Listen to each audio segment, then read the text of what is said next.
Les personnes les plus épanouies sont celles qui parlent agréablement et peuvent contrôler leur langage. Deborah Walton, auteure américaine du livre « Je ne sais quoi », que je recommande si vous lisez l'anglais, elle dit dans son livre « Sachez que vous pouvez toujours être captivante en période de conflit. Être intentionnel lors de conversations difficiles vous oblige à considérer ce que vous dites et faites sur le moment. Au lieu d'afficher un comportement hâtif et abrasif, vous pouvez garder votre sang-froid et maintenir efficacement votre éloquence. Une conversation difficile peut être livrée avec un ton de voix et une expression faciale calme et des mots soigneusement sélectionnés. Alors je sais, c'est pas évident. Quand quelqu'un est impoli lors d'un désaccord ou que l'ambiance est hostile, rester calme n'est pas toujours facile, mais c'est toujours possible. Le sang-froid est votre capacité à être calme et à vous contrôler à tout moment. La première chose à faire lorsque vous vous retrouvez dans une situation tendue est de respirer profondément. Il ne faut pas négliger cette étape. Réfléchissez avant de parler. Faisons attention à ne pas nous laisser emporter par les émotions, la colère et le besoin d'avoir le dernier mot. Nous pourrions dire des choses que nous regretterons plus tard si nous ne nous contrôlons pas. Je vous invite à faire l'auto-évaluation en page 33 et voir si vous réagissez bien à l'impolitesse. Une citation que j'aime, « Le vrai test des bonnes manières est de supporter agréablement les mauvaises manières. » Prenez-le vraiment comme l'occasion de démontrer votre grâce, votre élégance, votre grandeur et votre dignité. La première chose qu'il faut prendre l'habitude de se dire lorsque quelqu'un est impoli envers vous, c'est de ne pas le prendre personnellement. On peut ne pas savoir pourquoi quelqu'un est irrité, en colère ou exécrable, mais on peut au moins se rassurer dans le fait que ce n'est pas nécessairement notre faute. Si vous prenez la chose personnellement, vous vous mettez un poids sur les épaules qui n'est pas nécessaire. Ne laissez jamais quelqu'un avoir le pouvoir de vous dépouiller de votre bonne humeur.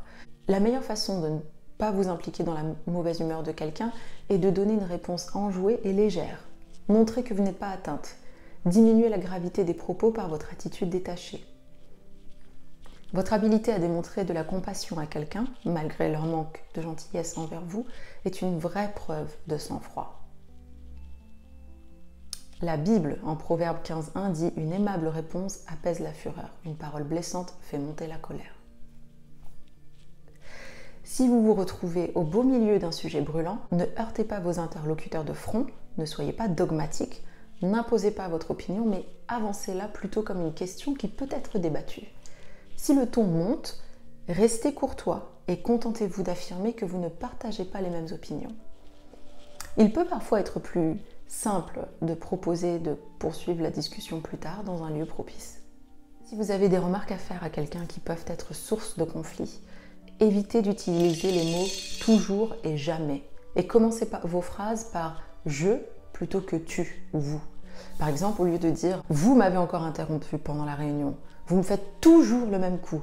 Dites plutôt « je me suis senti mal à l'aise quand vous m'avez interrompu pendant la réunion ». J'ai perdu pied dans ma présentation après ça. Dans le premier cas de figure, la seule répercussion que cette phrase aura sera de mettre la personne sur la défensive.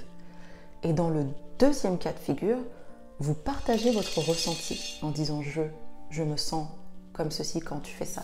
La personne vous écoutera et cela ouvrira les portes vers une discussion constructive, vers une solution, parce que c'est ce qu'on recherche.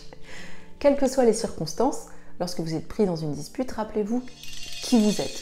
Le genre de personne que vous êtes. Vous ne laisserez jamais la mauvaise humeur de quelqu'un d'autre, les mauvais comportements de quelqu'un d'autre définir et dicter qui vous êtes ou comment vous devriez être. C'est vous qui décidez de votre humeur.